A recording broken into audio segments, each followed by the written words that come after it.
Good evening বন্ধুরা, চলো তোমাদেরকে আজকে ফিনিক্স মল ঘুরিয়ে নিয়ে আসছি। আর ফিনিক্স মল হয়েছে ব্যাঙ্গালোরে হোয়াইটফিল্ড আর কস্তুরীনগরের একদম কাছে। ছেলেমেয়েরা সারাদিন চাকরি বাকরির পরে রাত্রেবেলা যখন একটু ফ্রি হয়ে যায় বলে চলো মা একটু মলে ঘুরে আসি। আমি বলছি এখন আমি মলে যাব রাত্রে করে, বলে কোনো ব্যাপার না, চলো এটা ব্যাঙ্গালোর হচ্ছে। সত্যি গিয়ে দেখলাম ব্যাঙ্গালোরই হচ্ছে। আর মলে যখন গিয়েছি তখন ওই ছেলে মেয়ের বায়না, বলে তোমার যা যা পছন্দ তুমি দেখো, চয়েস করতে থাকো। আমি দেখবো কি, আমি আগেই না দেখছি যে পেছন দিকে স্টিকার উল্টিয়ে তখন দিয়েছে মেয়ে বকা, বলে তুমি স্টিকার উল্টিয়ে কেন দেখছো, তোমার এইসব স্বভাব।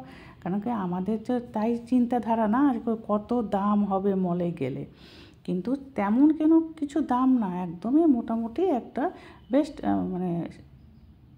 মানে একদম রিজনেবল আছে, নিতে পারি।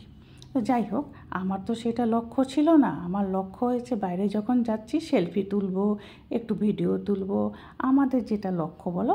বাস আমি লেগে পড়েছি আমার কাজে। আমি বলছি তোমরা বাপু তোমাদের যা যা ইচ্ছে হয় কেনার কেনো, আমি আমার কাজ করছি। বাস ওনারা কিনছে, মাঝে মাঝে একটুখানি আমিও পছন্দ করে দিচ্ছি।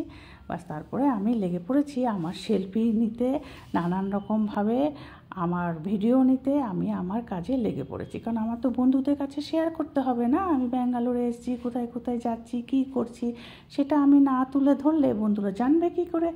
কিন্তু যখন অনেকক্ষণ হয়ে হাঁটাহাঁটি করেছি মলে, দেখবে তারপরে কিন্তু প্রচুর খিদে পায়, পেয়েছে খিদে। এইবার বলছে ডিনার বাড়িতে গিয়ে করতে হবে না, আমরা এখান থেকেই ডিনার সেরে যাব।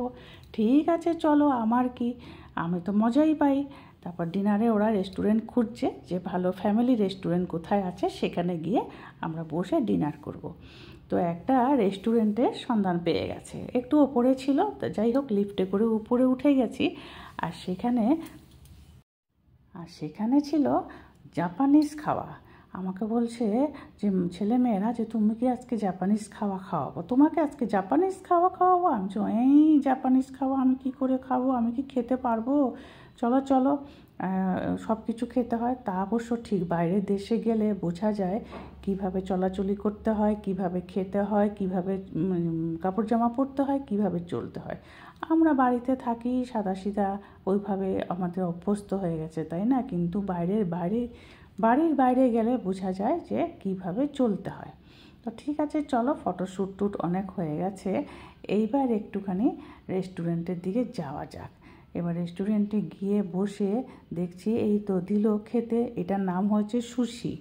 আর এটা কি, এটা বলছে সুশি। এখান থেকেই নাকি মোমোর উৎপন্ন হয়েছে, আমরা যে মোমো বানাই সেই ডিজাইনটা নাকি এই সুশির থেকে, মানে এই যে হচ্ছে তিব্বতিয়ান মোমো, এখান থেকেই মোমোর উৎপন্ন হয়েছে। যাই হোক খেলাম, যেটাই হয়েছে খেতে তো খুব ভালো লেগেছে, কিন্তু একটা শাস্তি কি বলো তো, স্টিক দিয়ে খেতে হয়েছে। বলছে মা স্টিক দিয়ে খাও। প্রথমে তো হাত পা কাঁপছিল, কিন্তু বাবা দেখো উঠালাম কিন্তু সাহস করে, পেরেছি, পারবো না তেমন না, দেখো চেষ্টা করলে সবই পারা যায়। আর ওই যে বলে না, মানে দলে পড়েছি পারতেই হবে, একটা মান সম্মান বলে ব্যাপার আছে না, বলো।